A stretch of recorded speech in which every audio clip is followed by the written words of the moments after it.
We are officially live. Medicare Gurus, welcome to Taco Tuesday. We are super excited to have the Guru Master himself, Justin Brock, joining us today, as well as Christian Brindle and myself, as usual, to talk about all things, or taco about, as I like to say, all things taco about it. Yeah, senior insurance sales related. So, Justin, welcome to Taco Tuesday. Thank you. Welcome to Medicare Guru. Thanks for coming on, and thanks for letting us stream here in the group. Yeah, I mean, thanks for taking the time. I mean, I don't know any person in the industry that's busier than you are, so true. It's a great honor to get some time. People that are harder to get a hold of than me, which seems crazy, but I don't think they're really busier. They just value their free time more than I do, I guess. Yeah, for sure.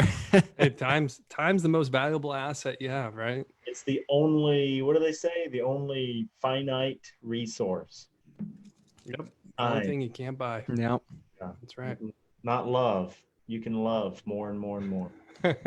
You can always buy love. You can't buy more time. I'm learning that with my children. You can buy love. I am learning that. This is true. So, like for me, I have a 14, 15 to almost 15-month-old child, and I can't buy her love because she doesn't give a crap about any toys I buy her. What she cares about is like the box that the toy came in. That's what she wants to play with. Yeah, you're better off just getting a bunch of huge boxes. Yeah, and then cutting like a window in them. Seriously, for like under 6 months, it's a pot and a wooden spoon. Yeah. While we bought all these stupid toys, and all they wanted was pots. But you can buy their love when they're 7 and 9, I assure you. But it's expensive. Yeah, I think it just continues to get more expensive too, the older they get. Well, the more you buy them too, the expectation curve. It's a black hole. So yeah. So Justin, I had a question I wanted to get your take on. What is your opinion of all of these companies getting bought out by integrity marketing? Ooh, that's a great question. Also, Justin, were you the one that posted the Heartland? Someone totally tricked me with that. I did. I thought it was. I spent half the day just like my mind was melting. I was like, it's all, and they're buying everybody. Yeah, no. So actually, I was talking to Tegray, and he said, yeah, they bought Heartland, and he was messing with me, and then he forwarded me over a screenshot of this email. I think Brian Adams had sent it to him, saying, "Hey, we bought you," and it was the other Heartland company. And so I just thought after I had been tricked, I should trick everyone else. So I took a screenshot of his screenshot, and then I edited out where it came from and where it was going to, and posted it. And I think almost everybody thought it was the other Heartland, even though it's a different logo and everything. But that was actually an ASB agency. So they're buying a lot of the ASB agencies and a lot of the FFL agencies out. I mean, I have mixed feelings on it. I don't, to each his own. I'm not sure what the integrity end goal is, other than I don't really completely understand EBITDA, and I'm not even going to pretend to like understand it. I think most of the people that pretend to understand it don't even understand it. But those plays of what they're trying to do, I think, has a lot to do with leverage. And if they have a massive amount of the broker distribution, they have a lot more. They have a lot more negotiating power with companies. I mean, it's already pretty clear with, these larger companies, what they're able to do. Like when you looked at Aon Hewitt and what they were able to do with the AT&T buyouts or AT&T HRA push in 2015, they were able to get these companies to allow closed blocks of business to take new business on, even though those, like, we couldn't write those blocks, but they were able to.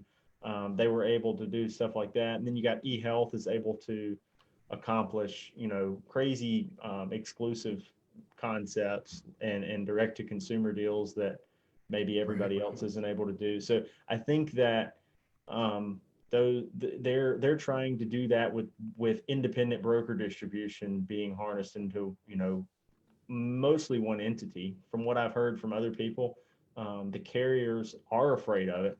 And so they're actively telling groups like, Heartland or AmeriLife or, not AmeriLife really, because they're big enough to compete with them. But like, some of your other big groups, like, don't sell to Integrity. They want some competition in there because that gives them a little bit of leverage back.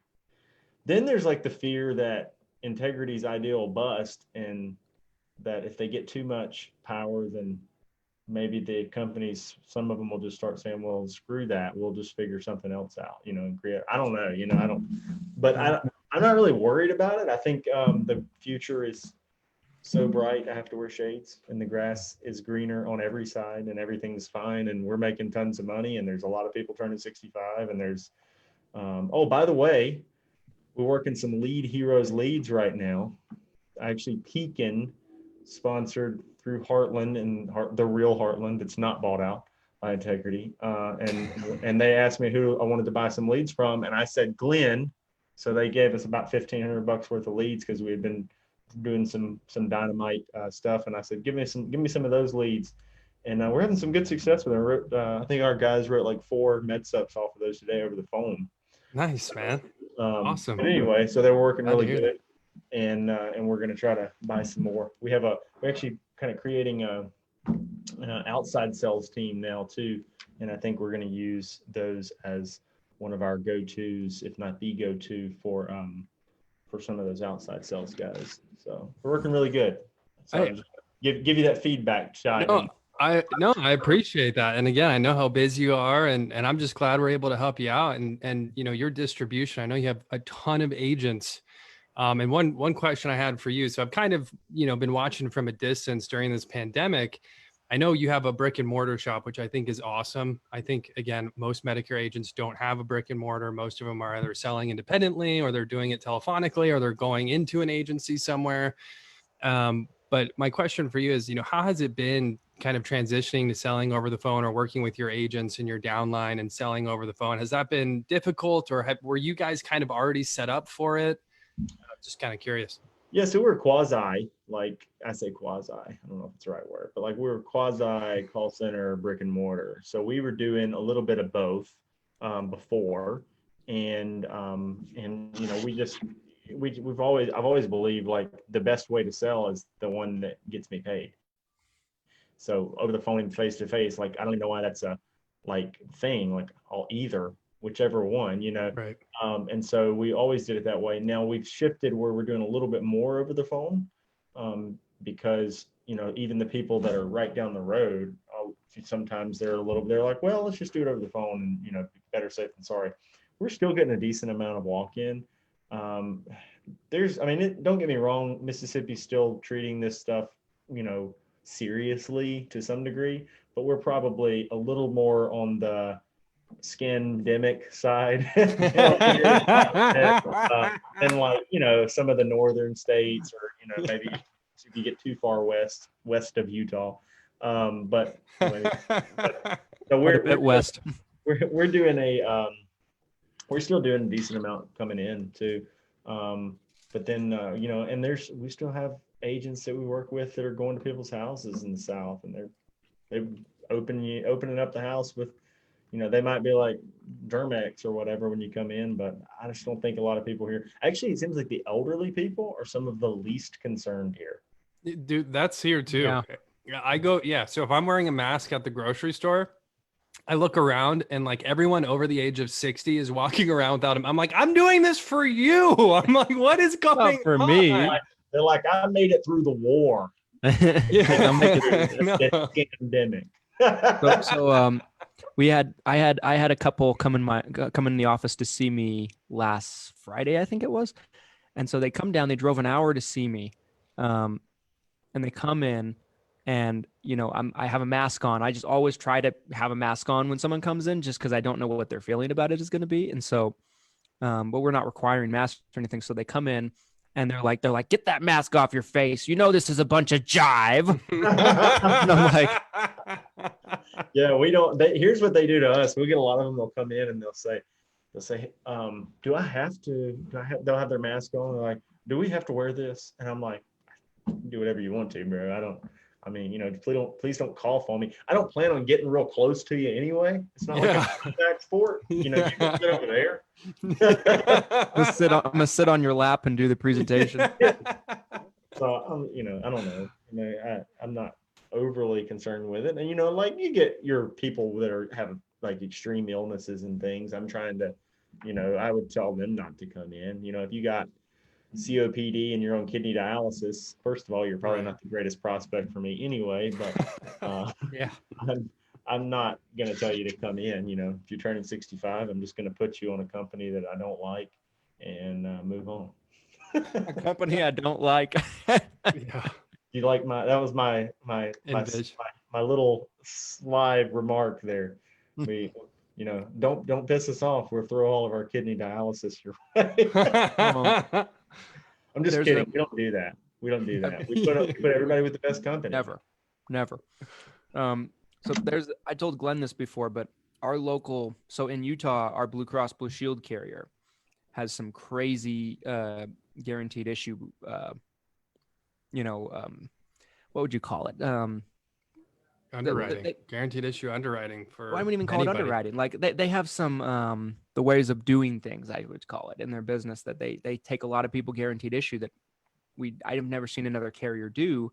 Like they'll take somebody on like an F to an F, or the same or a lesser plan, with no health questions, no underwriting, as long as they bought their current sup after the year 2010, and they pay full commission, lifetime commission. There's a company that did that in Ohio for a little while. They stopped, and then I can't remember what it's called. They run an MA. They have MA and MedSup, and it's kind of it's not really anywhere else that I've been a part of. But there was, who was another one? Well, I mean, the Move Plan In deal back in the day where they did that. They did that too. But I was trying to work out. Oh, I know I tell you what we did. This is something that came to mind. There were some companies that did private or non-broker contracts, captive only. I won't say the name of the company so they won't sue me, but they wouldn't work with brokers. So we didn't have a contract with them. Every time I'd get somebody to come in and they're like on chemotherapy in a guaranteed issue window, or if they were on something, I'd be like, and they had the best rate, because they were cutting out, commissions is probably how they're in it. But it was only like the best rate by like a couple bucks. And they don't anymore. But anyway, I used to be like, well, I just want to do what's best for you. This is the best rate. And they're all the same. So I'd give them their number. I'd forego whatever that GI commission was just to stick them with some stuff. And they had a pretty significant rate increase later. So I like to think I was a part of that, just doing the right thing for the broker community. There you go. You're doing the right thing. Yeah. Like these guys, our Blue Cross company, will always tell us, they'll be like, we see you've done, some business with us recently. We'd appreciate it if you didn't, just throw us your sickest people. I'm like, well, what do you expect? I'm like, you're taking everybody. You're taking everybody with open arms. Cigna just tried to terminate one of my agents, and he was writing nothing but disability, high deductible Fs and Gs with them in open enrollment and GI scenarios. And they were like, he's written 43 disability med subs. And I had been telling him to stop doing that, because I was like, they're going to terminate you. And I said, the thing about Cigna is you're going to need them later on, so you don't want to get terminated from them. And we talked him out of doing it, and I told him to quit doing that. Jeez. But now luckily we have plenty of MA plans coming out that we can use for those guys. But in the past we had not had a lot here.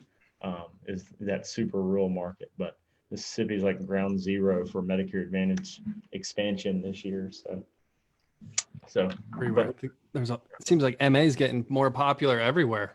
Yeah. So I mean, it's going to be multiple things. I think if it's sold correctly, people still value MedSup a lot because of just the absolute freedom and no prior authorization and all that. But yeah, it's going to present a huge opportunity for us, because here for years we've had this entire block of people that we couldn't really help, and now we're going to have multiple ways to help them this fall. So we had these huge lists of people we're reaching out to in pre-AEP to sell. But the MedSup market for us is still huge. People around here love MedSups. So it's just, for years, the Medicare Advantage got a bad name in the area. So it's going to take some time to unwind it. And Right. we're going to help be part of that because, it's not a one size fits all thing. If, when you have people come in and they're like, they just got approved for disability Medicare and they're like, my 71-year-old mom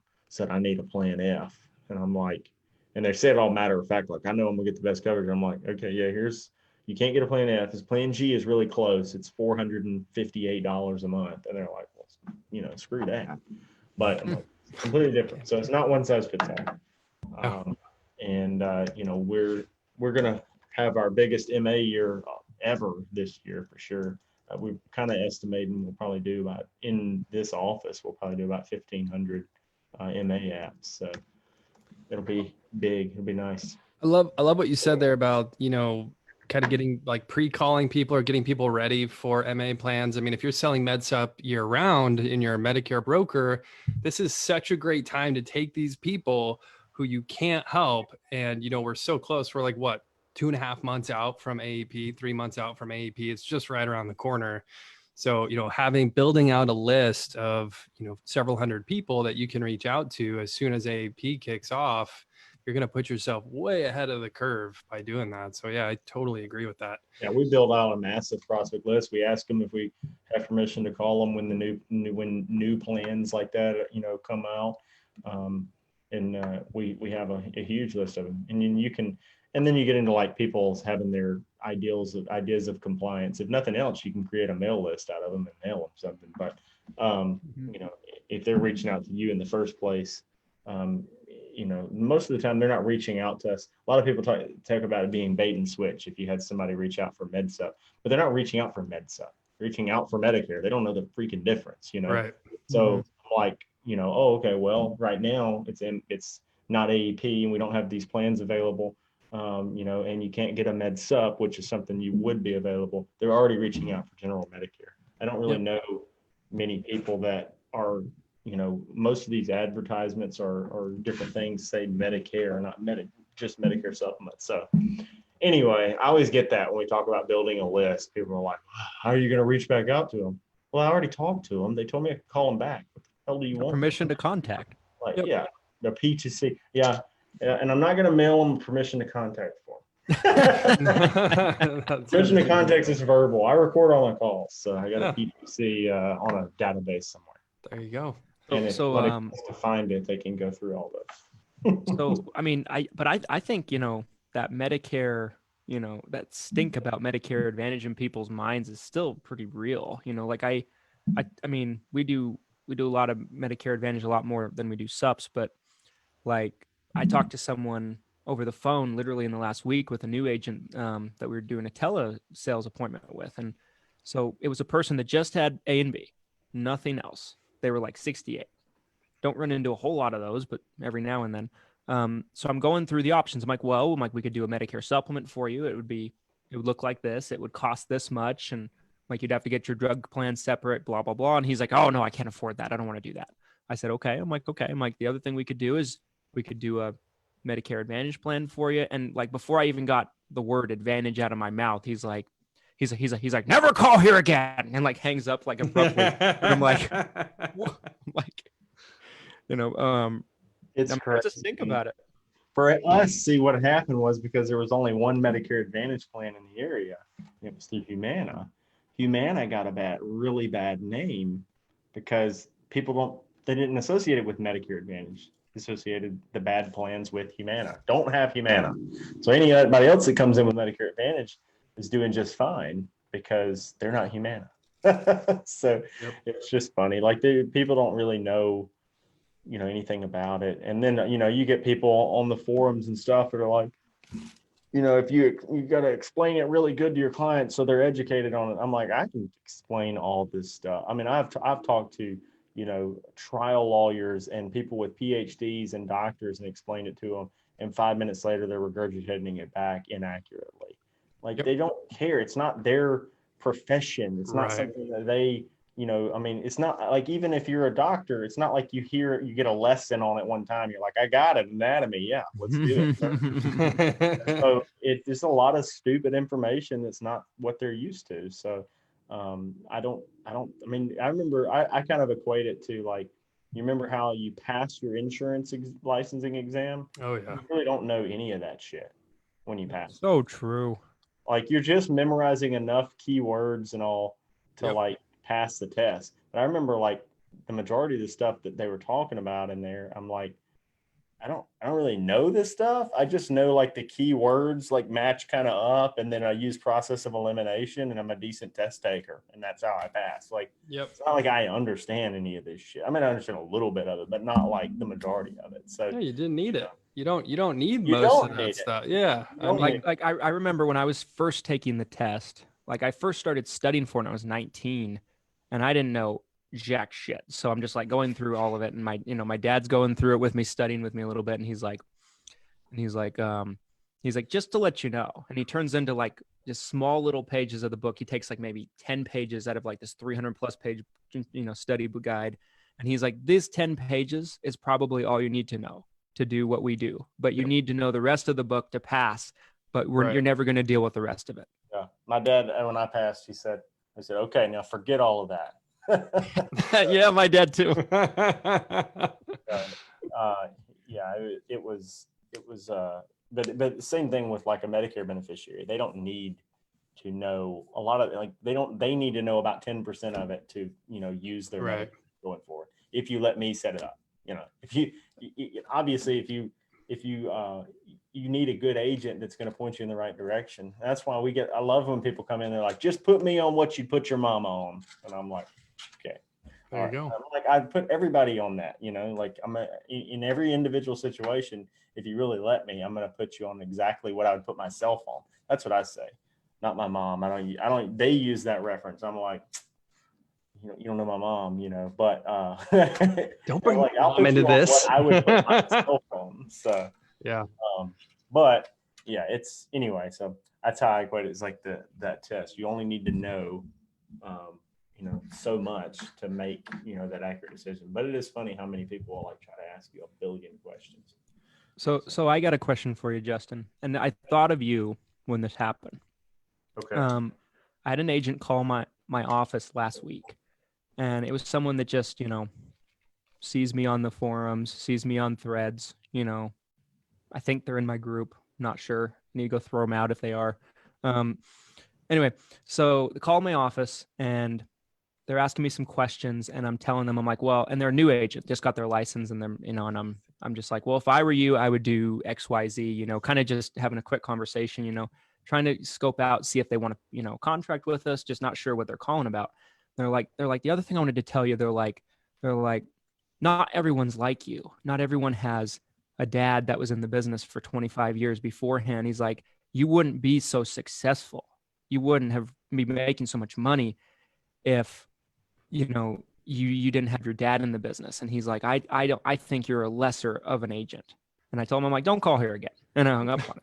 And, but I thought of you, like, Wow. you've heard things like that before. I know I'm not the only person. No. What do you say to people like that? You know what I mean? Well, I mean, I don't know. There's a Gary Vee video out there that Love Gary Vee. He talks about there's a kid in the audience, and he says something like what does he say? I wish I could find the video right now, but he says this kid in the audience is like, well, I don't have, I didn't grow up in Silicon Valley. And he's making this reference like, I came from nothing. I don't have. Right. I think I've seen this video. And then Gary Vee like gets really mad at him. He's like, he says, that most people who grow up in Silicon Valley or grow up with really wealthy dads and stuff, or whatever whatever they're talking about, and whatever that looks like. Not that we grew up with really wealthy dads. Like, I have to correct that first. But when he says like that is not everybody grows up. He said most of the people that grow up with that end up having real problems in life. They don't make anything out of it. So like it's not like there's this thing like, oh, you grow up rich, you automatically great at everything or whatever. But having a dad that's an independent agent a lot of times is like having a dad that is the struggling agent in a group right now. So I'll tell you what I think came out of that for me. Thankfully, I went straight into Medicare. I see a lot of these guys scrambling and going straight into final expense. And I think that they should go into Medicare, for at least a mixture in the beginning, so they can start building their way out of that, and or going into under 65 health, or going into something where they're building up some kind of residual base that they're not going to ever build in just final expense. So that's the biggest thing that I had going for me. Me personally, I've had to deprogram my dad's ass backwards thought process like 100 times. Like, if I just did what my dad did, I'd still be running direct mail leads. I'd probably be making 100,000 a year. I'd probably be doing all right, So I'd have some direction. But he told me there's no money in drug plans. We don't want to write Medicare Advantage. We don't do under 65 health. We won't do ACA. Facebook doesn't work. We don't share our secrets with other agents. We don't, everything that I do, my dad was against. So to act like all I did was plug into some system my dad created, that's not at all what happened. I was in the Marine Corps for 8 years. And after my second kid was born, my daughter, in Japan, I got really tired of going on these little 2-month deployments. And I thought, well, what am I going to do? And then I looked back, and my dad had, worked for, since 1992, and the thing about the insurance industry, especially Medicare, is, any of you guys that are watching this should be able to get to a 6-figure renewal stream if you stay in it long enough. I mean, you ain't got to be a damn rock star, honestly. Yes. So he had worked up to that, and I thought, well, clearly that's a good career path. I could get into it, and he had told me that the money was really good in it, and so I did get into it because of that. I didn't have and then there's this misconception that they finance everything. My dad didn't pay for my licenses. He didn't give me some kind of crazy job where it's all right, I'm gonna pay you, you paid some kind of fat salary. And he actually, when people talk about leads, the first leads that I did work were some that people would call in, and he would send me out to go to the house. If it came through him, he wouldn't pay me any commission. He just told me it was me going out and getting experience, and I'd write it, and all the commission would go to him. Actually, I'll tell you this: he would pay me $10 a med sup. So I need to get my son licensed. Jeez. It's not, and I'm very fortunate, don't get me wrong, that I had it the way I had it, but it's not when I say I'm fortunate, it's not like it was some kind of golden ticket to the chocolate factory, and, everything was easy. And I know it wasn't for you either. And I think there are some people in the industry that will use that as a cop-out because they see somebody doing things successfully and gaining traction on maybe where they are or where they've been, or maybe even passing them in some ways. And then it's well, I didn't have this, and I'm that's a cop-out. Okay. I mean, totally. Pussy then. I don't know. Come on. I don't have a lot of sympathy for it. And a lot of the words that I would use would be very offensive. So I'll try to bite my tongue. But those people that use that crap, it's just whiny little nonsense, and a lot of it wouldn't matter if they had dads in the industry or grandpas in the industry or great grandfathers in the industry, they'd still be losers. So the reason I bring it up is because I know you and I have talked about this in the past. And when you're going through your dad telling you this, we don't make any money on drug plans. Sell Medicare supplements, not Medicare Advantage. For my dad, it was sell Medicare Advantage, not Medicare supplements. It was the reverse. But he would say the exact same things. He's like, we have a Facebook page and there are no followers and we post stuff and nobody does anything. I'm like, well, you don't have any followers. There's no boost. There's no reach, And my dad would it was almost like I was hearing my mind going back to everything my dad would push back on. Yeah. And it's very similar. Very similar. I would like one day, and maybe I can make it happen, get my dad to do an interview about his experience with my evolution in the industry, because I have conversations with him, and he he's all the time like, he'll tell me, some of the things that he's told me personally is like, well, like we'll have conversations about people that work for me now.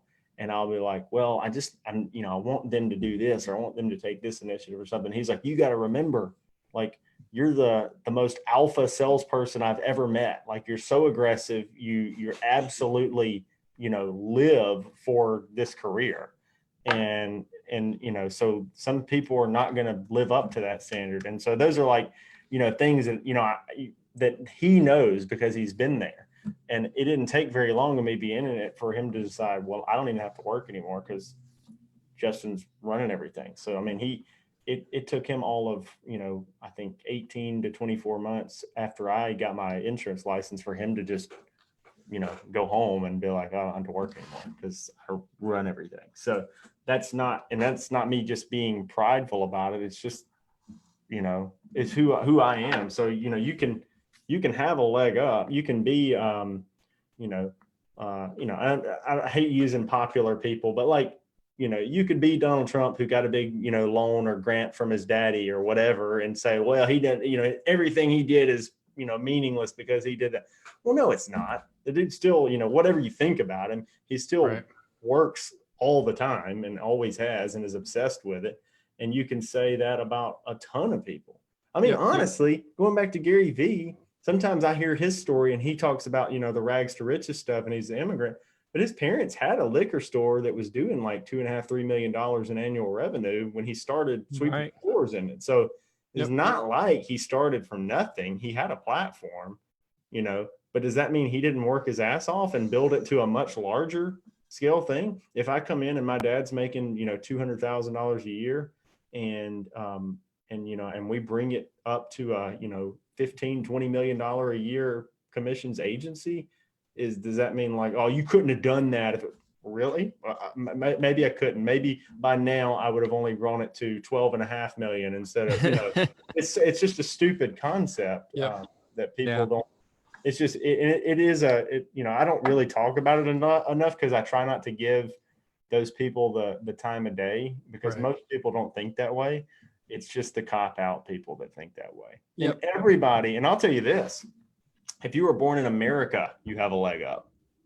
If you were born a human, this is a Gary Vee euphemism. If you were born a human being, you probably have a leg up on society. Like 400 trillion to 1, right? That's what he says. He says it's 400 trillion to 1 that you're even chances alive. of being a human. Yeah. You're a human being alive. Then you live in America. Right. And you live in this era with the internet and Facebook. What more do you want, man? Okay, let me give you a daddy that made 150 to 200. That's going to be the make it or break it for you. And now you're going to be successful. Yeah. That's bullshit. So that's how I feel about it, Christian. I mean, I think an insurance license really levels the field for everybody, right? I mean, I can't tell you how many less skilled people come in, right? Here. Yeah. This is the great equalizer. Yep. People are racist. Okay, talk like you're white. I mean, I don't know, like whatever. Like it doesn't. None of that is relevant because you can pick this up. I mean, this right here, really. I mean, shit. Like I can do everything right here. Right. I mean, I'll go to the beach and sell with nothing but my iPhone. Yeah. Process the app right there. It's ridiculous. I mean, so I just there's the great equalizer is the telephone, and then again, like you said, I mean the insurance license. I mean, shit, you don't have to be a genius. I was watching some of these people know my politics, I guess, if I say too much. But I was watching Charlie Kirk the other day, who I think is a really smart guy, and he was talking to a guy that was trying to debate him, and he was talking about how degrees are the measure of intellect. And he was like, no, they're not. And then Charlie Kirk said he doesn't have a degree. And I was blown away because he's like one of the smartest guys I ever hear talk. Like, even if you don't agree with him, if you really listen to him, you're like, yeah, but I can't debate him. Like, he's smarter than I am on this stuff, big time. And so you'd have to, the fact that he doesn't have a degree or, just means that you don't need any of that. And with an insurance license, He really is like the great equalizer. Yep. Most people that can't make it in insurance just don't have the intestinal or whatever fortitude to, you know, get up and ask people. They're afraid to do things. One thing, like I've always, you know, seeing Christian do things was he's just not afraid to put out content. I see so many people afraid to make a video. Yeah. They're afraid, like, I don't know, about their voice or what they look like, or what if they say something stupid, or who cares? I say stuff that's stupid all the time. Okay, doesn't matter to me. So do I. I mean, it's stupid. Like, why do I care about that? Get on camera and get out there. You're not ever going to sell anything until you get in front of people. Only thing that we've figured out to this point is, like, I can get in front of a lot more people through this medium and these mediums than I can over the phone. But I started out just with the phone. And I remember when I first started, Aetna's #1 sales agent, he was like a top 5 guy, and his name was Osama on there. And I'm like, that's shit, a hurdle. Medicare. Yeah, that's a hurdle. It's probably going by Sam or something. But the thing was, like, just do that. Like, I mean, the phone and marketing are the great equalizer. And you know, people now, it doesn't mean as much anymore. But like all the cop outs that are out there, you know, excuses. You can sell over the phone. You can just not sell to the assholes. There's plenty of people. So I just don't think that there's any excuse to not, you know, do well. And I'm not saying everybody has to be, you know, a multi-millionaire, but if you need financial freedom and you need to make, you know, 100 grand, 150 grand, 75 grand, whatever that looks like to you, you can do it with an insurance license and a telephone. Or an insurance license and a damn list of leads and knocking on. You can do it anyway. Yep. What do they say? Who is that I was listening to the other day? It's Jennifer Lopez. Ooh, J-Lo. Jennifer Lopez. I like tacos and burritos. South Park. There you go. There's Taco Tuesday. So he said, she said, Taco burrito. She was. Oh, we were watching that damn dance show she's on with. It's hilarious. With what's his name? Not maybe Neo or anyway. She said, "Hard work beats talent when talent don't work hard." Y'all heard that before, right? Yes. Yeah. That's our industry. Work hard. Yeah. And I mean, that's like, I know plenty of people that are more talented than others, that those people beat them because they just put in the time and the effort and the energy and the work, and they're just not afraid. You know, they're not. That fear, man, that gets people. Fear of going into a business and asking them, telling them what you do, or that fear of going into. I was talking to my guys in the office here. We just funnel with leads and marketing and everything, and I love the way we have it set up. But I was telling them, I was like, when I started, like, I was going to pharmacies, I was going to P&C agencies, I was working the BNI route, I was buying direct mail leads, I was doing everything I could, you know, and now we just have this streamlined system. And so it's like, you know, but I wasn't afraid to pave that. And now I still get referrals off all of that energy you put into it as you're building this base. And we're getting back to it. Like I was just having a call with somebody about grassroots marketing again. Like now we're just pumping some money behind it too. But it's, you know, building those relationships and getting out and talking to people. And, you know, I mean, I'm probably decent at it, but there are plenty of people that, you know, maybe aren't social, but just step outside of that comfort zone. Don't you think that people like use that whole introvert BS? 100%. Totally. Like, yeah. Like 100%. I remember when I first started, there was a story that really stuck in my craw a little bit. What's up, Christian? What's up, Steven? What's up?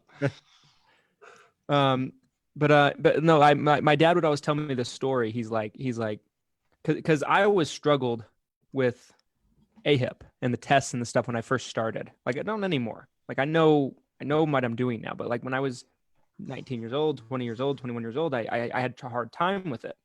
Mm. And so my dad would always tell me this story to try to encourage me when I was in my first couple of years. And he would be like, you know, I've had people come in this office, you know, blow through their licensing exam. I've had people that, you know, blow through the certs, get 100% and everything like that. And they'd sit in the back room in our office for 6 months, 8 months, and they couldn't sell jack shit. You know, there's this one guy in particular that my dad always would talk about, and he brought him in, and the dude was super smart, you know, like real fancy degree, you know, aced every test, that kind of stuff. But he was so horribly bad on the phone, and he was afraid of the phone. And he sold one app in 6 months, and my dad sold it for him. And so my dad ended up having a conversation with me. He's like, it's not working out. You're going to have to go. And I always think of that, you know, like when I'm thinking, you know, maybe I'm not qualified. I mean, but you know, I might not be great at everything. I might not, you know, be as technical as I want to be, as tech savvy as I want to be, you know, but I can pick up the phone and I can sell something. There's a lot of people that can't.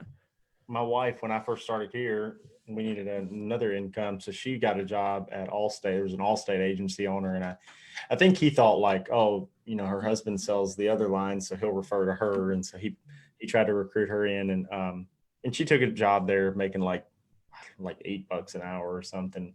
Supposed to make commission too, but they were like, he was like, well, I'm not going to pay you commission until I recover the $8 an hour. I'm like, oh my God, what a cheap ass. Jeez, but it's a draw. Anyway, he had hired her in, and there was a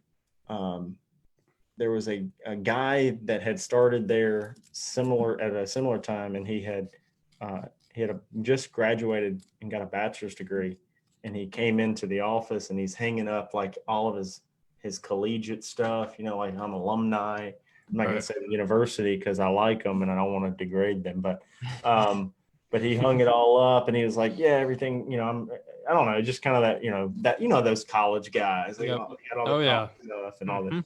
Well, he hangs all that up, and then he goes to take the insurance licensing exam, and he took it 4 times and failed it 4 times. And then, you know, one day he came in and just took all his collegiate gear down and left. But it was funny because, like, on the kind of the reverse side of that story, like, this guy's got a degree and he couldn't even pass the licensing exam, you know? And so, yeah, I mean, you know, people are different, you know, and who knows? I mean, he might have been the best damn salesman around. He couldn't get through that, you know, damn exam. But it's a similar side to that, you know, it's like people, you know, that just like somebody that comes in and aces the test. I've had agents that don't work here anymore that made the highest I've ever seen on the insurance licensing exam.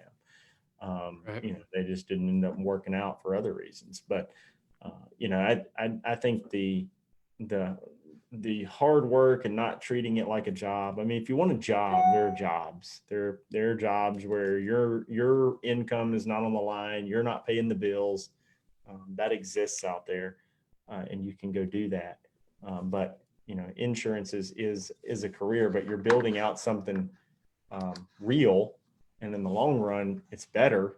And for me, it's fulfilling. You know, even if I'm working more than I would if I worked some job. First of all, my income is way higher now, but then the other side of that is it's just enjoyable to create something and have dignity that you're making improvements. And even when I'm like, my head is spinning because I'm like, oh my God, I got so many irons in the fire, I don't even know what's going on.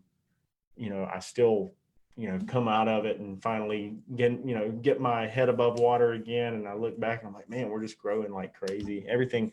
So I really enjoy it. And I think that, you know, if people could make it through those ups and downs of the first few years and just work their ass off, then and that few years can be different for different people, you know, depending on what your goals are, because those ups and downs can be more up and downy. Oh yeah. For a lot of people, but you know, I don't know. I think that there's so much opportunity right now. There is, you know, especially if you in the Medicare market is growing. There's more people coming into it every day.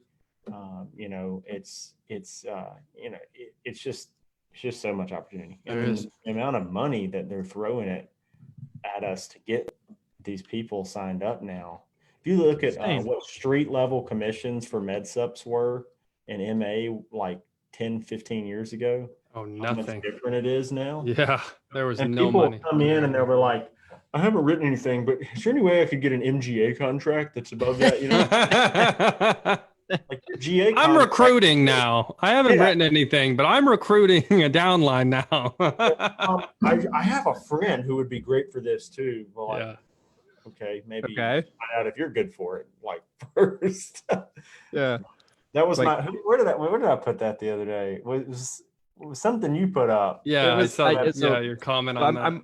I'm working on writing another book because I don't have enough to do. Yeah. Apparently, and I laughed when I saw the comment. I thought it was really funny. Start recruiting first of all. Start recruiting first. Learn how to sell. Yeah. Get an FMO contract, then start recruiting, then learn how to sell. Do it completely backwards. So Find the FMO that will give you the highest levels, but they've never sold anything. Yes. They can't help you, and you've never sold anything. That's step one. So I in my group, how to market and sell insurance to seniors, shameless plug if you guys want to join. I teased earlier, there's a story I want to share here today, and I want to ask Christian and Justin while they're on with me. This is your craziest client story. So I'm going to go first. So take a minute, you guys. Okay. Think about your craziest client story. I'm going to share mine. So this was my first week. So I got my insurance license. I'm selling mortgage protection, life insurance with an agency. I'm going out with another agent. They're my trainer, right? And this is a client that they had already met with who had a term policy, and they were trying to sell them on like an IUL. So we're actually in, at the time it was Eugene, Oregon. And I'm with this guy again. This is my first week. I'm barely, wet behind the ears. I barely know anything. And we're sitting down in this gentleman's house, and I'm trying to just really focus on the small talk. I'm building rapport. I'm talking to him about, his life, what he does. So he's a cross road trucker. So he delivers stuff all across the US, and he had like 10 days off because he works like 20 days on, then he's off for 10 days. No one else was home. So it was just me, the insurance agent that I was working with, and this gentleman. And then for some reason, guns came up. And so he gets really excited. He's like, "Oh, guns." He's like, "God, I want to show you my gun." So he runs. I have a replica. This is my son's toy gun. I just kind of brought this for fun, but it's a pistol just like this. And he comes out and he's like, "Yeah, check it out." And he goes and he does this sweet, literally he swept it like this, like right across as he's showing it. And so, I mean, literally like at my chest, at the trainer, the agent I'm with chest. And then he goes like this, and he's showing us the profile of the gun. And then his finger slips and he hits the trigger and he shoots into his cabinet in the kitchen. And we're just sitting there, he's got his laptop open. He's presenting, he's showing him the illustrations for this IUL. And then he shoots the cabinet. And what we find out later is, I guess he had been drinking like moonshine that day. So we didn't even realize it, but he was just like blitzed, completely drunk. He shoots his gun off, and I actually asked him if I could he dug the bullet out of his cabinet. So I keep this as a reminder. And I just remember thinking, I'm like, what's the irony of like my first week of selling life insurance, and someone almost kills me while I'm doing it. Most people would have quit. Yeah. Absolutely. And I don't know why I'm still in this industry after that, but I am. And I keep this as a reminder. So that's my craziest story. He was pitching an IUL to this guy. Yeah, exactly. Yeah, exactly. It seemed like an IUL prospect. Yeah, not your typical IUL prospect at all. So he was this agent sounds like he just went for like the jugular on every client. Like, so you're borderline LIS. I think what you should do is get a plan F and $1 million whole life. And then he actually closed it too before we left. So like oh my God, he's like, "I need a voided check. I need you to sign here, and sign here." He had already kind of gone through the presentation, and he just gets out of there. And I was just like, this is crazy. I'm like, that was the craziest experience by far. So I'd love to hear from you guys your craziest client story or your craziest. I got one in mind. Do you want to go last, Justin, or do you want to go next? I'm with whatever. Okay. I can tell one. So I think that let's see. So we've actually had some pretty intense ones come in the office, and intense people. But probably the funniest was I went to this lady's house. She lived alone, and she had a little dog, a little ankle biter. He was old. And I go in, and she was piddling around in the kitchen looking for her Medicare card. And this dog keeps biting my ankle. And I just start to like kind of kick at him Oh, no. and get him away from me. And I kick him like one time, and he goes, oh, and he rolls over and looks like rigor mortis sets in, like he just dies in 20 seconds in front of me while she's still in there. And he's just sitting there like, I mean, just looks dead. Like he just died instantly and frozen time. Like Mr. Freeze killed him. And so she's still in there, and I was like, oh shit, like she's gonna come in here, this is gonna ruin everything. Dead dogs on the floor. So I took him and I pushed him under the couch. Of course. And I finished the appointment and wrote her meds up and left. And I don't know what happened to that dog. Oh. Oh. Dude, everyone's had that dog that they wanted to just punt across the room. And Justin actually killed that. I didn't like, Justin's I didn't man like enough hit him to- hard. I was just like, stop messing with me. I don't know. We've had people come in here and you know, that just nuts. People that came in threatening to beat up the girls that work in here. I had one guy that was a retired U.S. Marshal. This wasn't long ago. He comes in and we had sold his wife. They live in Mississippi, but they have a house in Alabama. Well, his brother has a United Healthcare Medicare Advantage plan, and he grossly misunderstands it. But he's using this place in Alabama to has himself a United Healthcare Medicare Advantage plan. His wife had come in, and one of our agents had his wife had come in like a week or 2 weeks before probably, with the human resources manager from where she was retiring. And this lady clearly, like, I think had like early onset dementia or something. And so she comes in with the human resources person and as kind of her helper, you know, the lady thought she needed help that bad that she came in with her. And he wrote her, because she lives in Mississippi and there's no Medicare Advantage option like that here. There's Humana, but the hospitals won't accept it here. So she writes him, he writes her a Mutual of Omaha Plan G and the best drug plan for her. And anyway, so like apparently they had called back in like after that, and this guy had called in all belligerent, like, you got to cancel this. She didn't want any of this, you know, just real belligerent, which was complete BS. Like they came in with the human resources manager and picked this out. Like she just didn't know how to stand up to her crazy husband. But he's like, she didn't want any of this. You got to cancel it. And so Stephen tells them, okay, well, you can cancel it. Here's the phone numbers. And basically it was like, I worked hard on this, and y'all they asked a billion questions, and I did everything right. And this is exactly what she wanted. And you're calling me yelling, so you can cancel it. You get more flies with honey than vinegar, you know, just ask nicely. Hey, we live in Alabama. Shoot, we could have enrolled them in the UH if they wanted to use some Alabama address, even though I would have advised them and actually talked about it. But he comes in and he's real mad and yelling, and he's got his wife with him, and I'm out there. Stephen wasn't out there, and he's yelling at the girls up front, and I go out there and I'm talking to him and trying to be nice. And he says, he explains this situation a little bit, like about this UHC plan. And I was like, oh, well, that plan is different. You do have, it's an out of pocket. You have a network. He's like, it covers everything. And I have this Medico hospital indemnity plan with it, and it covers everything. And I was trying to explain it to him a little bit to like calm him down and explain the difference. And he was like, and so I said, well, what about, chemotherapy or kidney dialysis? Because I was like, obviously these are the things that it's not going to cover. And I said, what about kidney dialysis? Is it going to cover, the 20% of kidney dialysis? Because clearly it's not. Medico is not going to cover that, and your MAPD is not. And I know it's not. And he said, I don't care if I don't care if your DICK falls off and it's rolling around on the ground.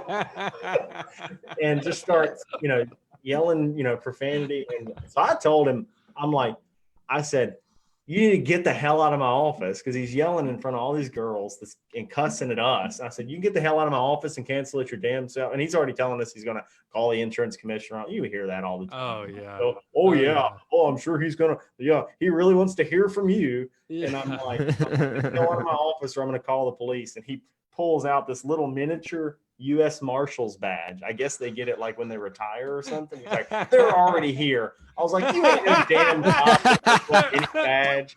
Get out of here, And I was so mad at him because he come in yelling They're already at everybody. And I'm like, if you just come in and been nice, like we'd have canceled it for you, done anything you wanted. Like I have no problem with that, but don't come in here yelling at us, acting like you're gonna beat one guy's like acting like he was gonna beat up one of the little girls in here. He's like, I'm about to take her head off, and I was like, gosh, like 96 pounds, like you're a big man, Yeah, seriously. I don't know. You get all kinds of crazy. Oh yeah. Oh my gosh. All right, Christian, let's hear it. Okay, so the craziest one that comes to mind is I'm in my second year. I think it's 2015, and I go out to this home appointment, and the guy, when I call and make the appointment, back then all we were doing was cold calling. So it was someone turning 65 kind of deal, but he was on Medicare disability, so he already had a plan kind of deal. He sounded kind of weird on the phone. You know how like you call people up and they sound off. Yeah. Well, you make the appointment anyway, Right. And they said yes. Yeah. They said yes. Yep. Yeah. I mean, so I go to the house, and I get to the front door, and there's a piece of paper taped to the front door that says, Christian, call this phone number when you get here. I'm like, okay. I'm like, this is going to be interesting. So I'm like, I can already tell. So I call the phone number, and the guy picks up. Still sounds very, very off. Right. Maybe more so this time than the first time we talked to the phone. So he's like, the garage is open.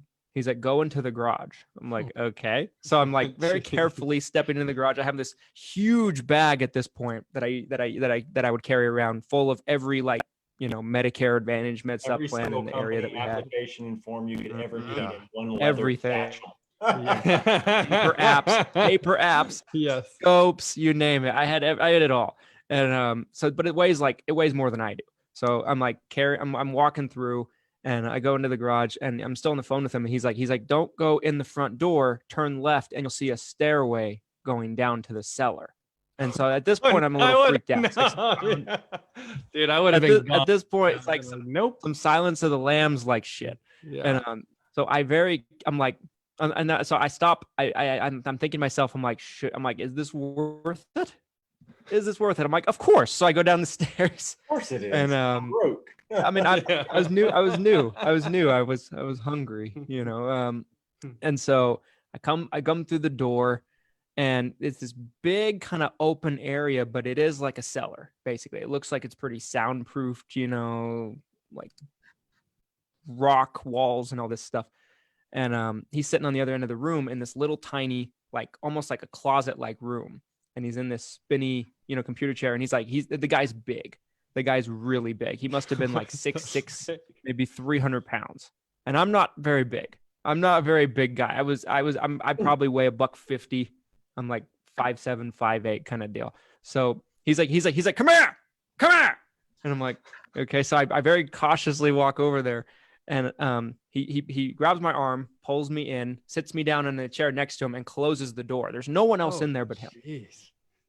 There's no one else down there but him. So I'm like, and he's talking to me about what he has. He has like a Molina plan or something.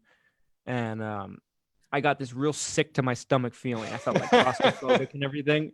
And I was like, and we were in a real enclosed area. It must have been like a third the size of my office in here. Maybe even a quarter. And so I sat there and talked with him for like 20 minutes, and I started thinking to myself, I'm like, if this guy like got a hold of me or grabbed me, I'd never get away. He's so much bigger than me. Like I feel like a helpless woman in like a scary movie, and like there's some guy like chasing her in like the garden or something, or like the park.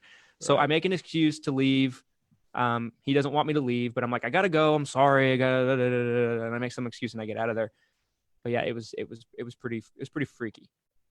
That's the one that comes to mind. You didn't get like I didn't get it. Yeah, I didn't get it. I let it go. I let it go. I was waiting for a cannibal ending to that. Like, can I just eat one of your toes? Something crazy. Yeah, that we had kind of I wasn't on it, but my stepsister and my dad went on an appointment together one time years ago with a guy they swear was the next Buffalo Bob, like that. So he was wearing like makeup and stuff, and had like he just kept showing them stuff in the house, and it just like oh no, wanting to wear their skin, you know. Asking her what size clothes she wore and stuff. That's terrifying. Oh no! Oh, no. Not long ago. So there was one. So my wife picked up her license briefly and made an appointment with some guy, and there was someone like that we encountered, and I went with her on the appointment because I was teaching her. Yeah. And we get to the guy's house, and it's like a house that's not even built. You know, the address, and it's like, you know, the frames are up and that's about it, kind of deal. Like there's no house, and so it's completely pitch black, and he looks super pissed off to see me there. and then he's like, well, my son's sleeping in there. We can't talk here. My son's sleeping in there. So he gets in his car, and he wants us to follow him to another house. What the frick?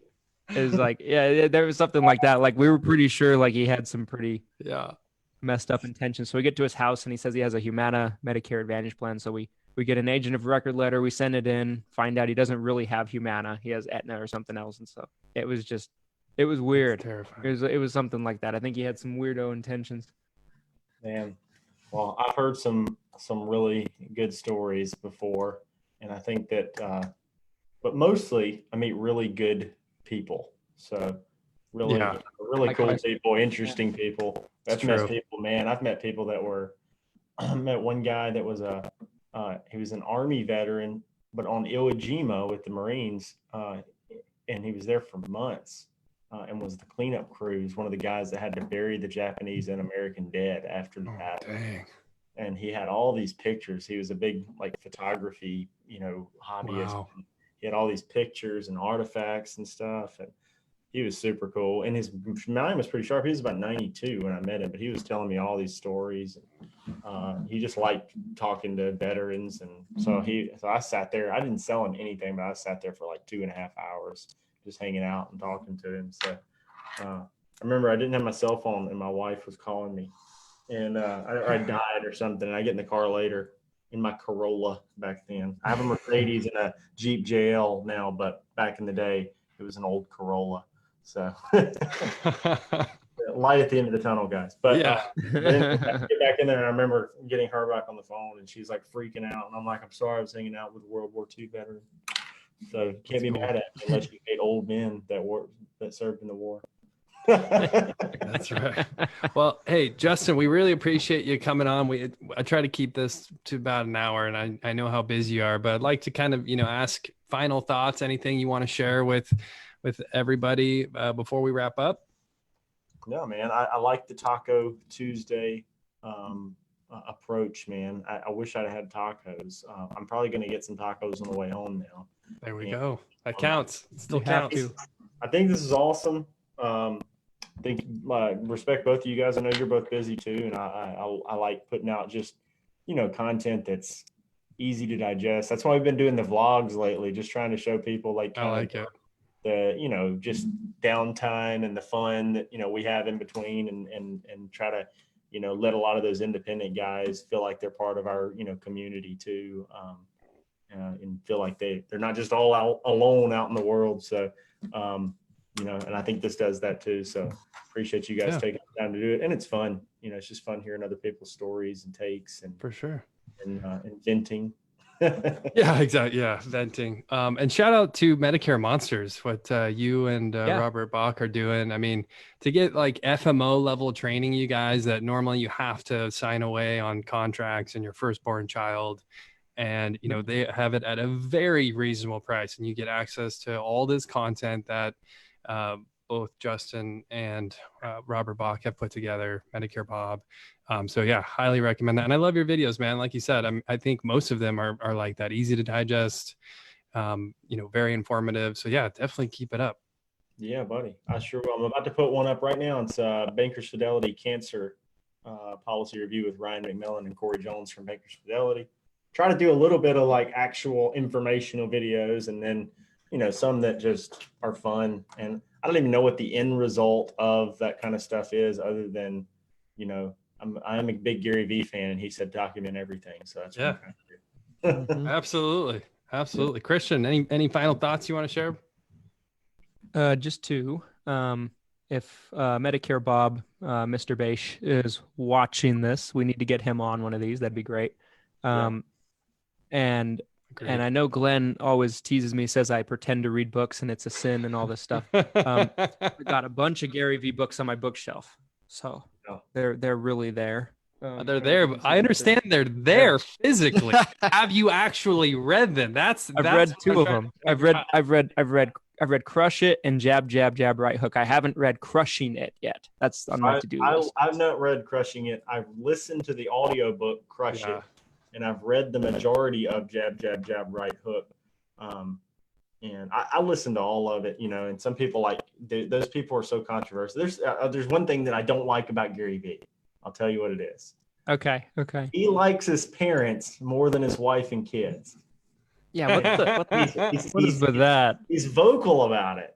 And I'm like, you know, I love my parents, but I'm not, like, he talks about it. And I don't think he says it like that, but he talks like all this stuff, like about how much he loves his parents. And he has had things where he talked about like his parents compared to his, and I was like, okay, that's weird. I can't like, cause my wife can't and get kids down with are like they're the anchor in life. You know what I mean? They're like, they hung the moon. And so that always weirded me out. And there's things I don't like about like Grant Cardone, but man, I sure do like listening to his audiobooks. If you want to kick in the nuts and think you're like a complete loser, that'll do it. Listen to Be Obsessed or Be Average. He really, you know, makes me feel like I'm not working hard enough. So, and I'm the kind of guy that thrives on that, like the ET, the hip hop preacher, and yeah, Be Obsessed or Be Average, man. They just help me when I'm feeling my favorite Cardone book. Yeah, it's good. So whatever, I know he's got some weird practices, and there's things that I probably don't agree with at all on him. But as far as like from a motivational standpoint, he can motivate you. So you got to take what you can from everybody. Like, you don't have to agree with me on everything, but if there's something that I can help with, take that and then move on. And then there's something Christian can help with, or Glenn, or all these different people in 100% industry, and make it your own all over the world. Just consume and piece it together to fit what you need. You know, don't try to be I don't want to be the next Michael Jordan. I want to be the first Justin. I want to be the only Kobe Bryant or Justin Brock. That's right. I love it. Well, hey, anyone who's watching, feel free to comment below on the video. We'd love to answer any questions you have. And until next Tuesday, keep eating tacos, everybody. We'll catch you on the live. Peace. Thanks for watching.